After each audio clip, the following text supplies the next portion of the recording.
خلاصے کا خلاصہ، ان ابراہیم کان امتا قانتا للہ حنیفا، بے شک ابراہیم علیہ السلام امام تھے تابعدار اللہ کے یکسو۔ امہ کبھی امام کے معنی میں ہے،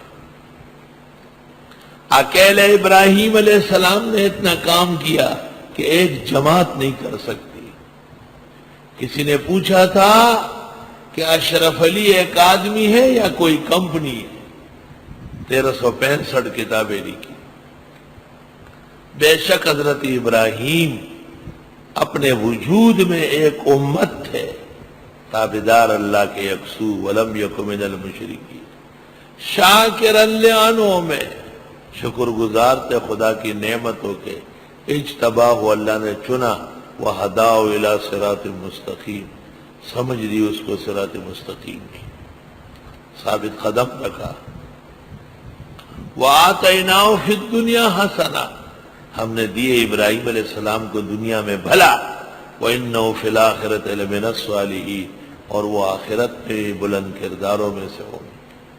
ثُمَّ أَوْحَيْنَا، پھر ہم نے وحی کی الیک آپ کو، أَنِ اتَّبِعْ مِلَّةَ إِبْرَاہِیمَ حنیفا، کہ اتباع کرے ابراہیم علیہ السلام کی ملت کی جو یکسو ہے، وَمَا كَانَ مِنَ الْمُشْرِكِينَ۔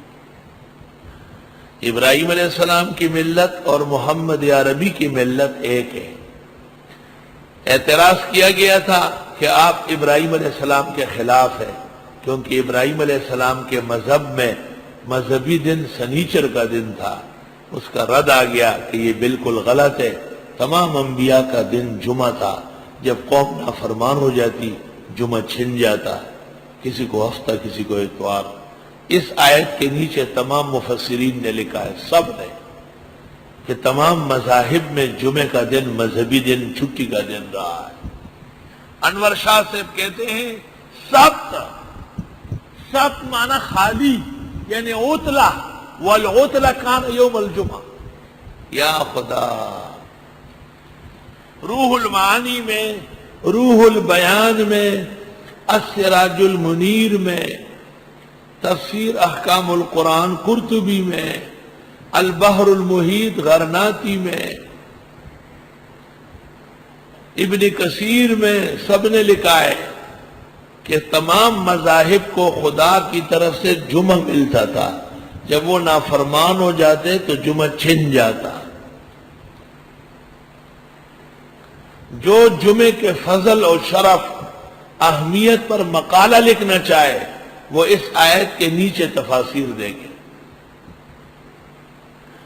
انما جعل السبت علی الذین اختلفوا فیہ، بے شک مقرر کیا گیا تھا سنیچر کا دن ان لوگوں کے خلاف جنہوں نے اس میں اختلاف کیا۔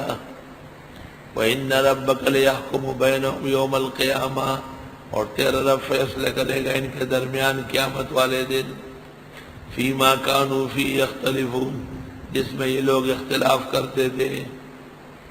ادعو الی سبیل ربک بالحکمہ، دعوت دیجئے رب کے راستے کی طرف حکمت سے، دانشمندی سے، والموعظۃ الحسنہ، بہترین تقریر کر کے، وجادلہم باللتی ہی احسن، اور ان کے ساتھ جھگڑا کرے اس طریقے پر جو احسن العلوم میں سیکھا ہے۔ یا احسن، احسن، احسنی جدال، دلیل و برہان کی، احسنی جدال خطبے اور تحقیق سے جڑے، آپ جہاد کریں ان سے اس طریقے پر جو بہت عمدہ ہو، نقصان بھی نہ ہو، فائدہ ہو۔ ان ربک هو اعلم، تیرا رب جانتے ہیں، بمن ضل عن سبیلی، جو کوئی بھٹک گیا اس کے راستے سے، وهو اعلم بالمہتدین، اور وہ جانتے ہیں ہدایت یافتہوں کو۔ وَإِنْ عَاقَبْتُمْ، اگر تم سزا دینے لگے، فَعَاقِبُوا، پس سزا دو، بِمِثْلِ مَا عُوقِبْتُمْ بِهِ، جتنی تم کو سزا دی گئی، وَلَئِنْ صَبَرْتُمْ، اور اگر تم نے صبر کیا، لَهُوَ خَيْرٌ لِلصَّابِرِينَ، وہ بہت بہتر ہے صبر کرنے والوں کے لیے۔ وَاصْبِرْ، حضرت صبر کرے، وَمَا صَبْرُكَ إِلَّا بِاللَّهِ، نہیں آپ کا صبر مگر اللہ کے لیے، وَلَا تَحْزَنْ عَلَيْهِمْ، ان کے بارے میں غمگین نہ ہو، وَلَا تَكُ فِي ضَيْقٍ مِّمَّا يَمْكُرُونَ، اور نہ تنگی میں ہو جس سے ان باتوں سے جو یہ سازش کرتے ہیں۔ ان اللہ مع الذین اتقوا، بے شک اللہ ان لوگوں کے ساتھ ہے جو تقوادار ہے، والذین هم محسنون، اور وہ لوگ جو بہترین کام کرنے والے ہیں۔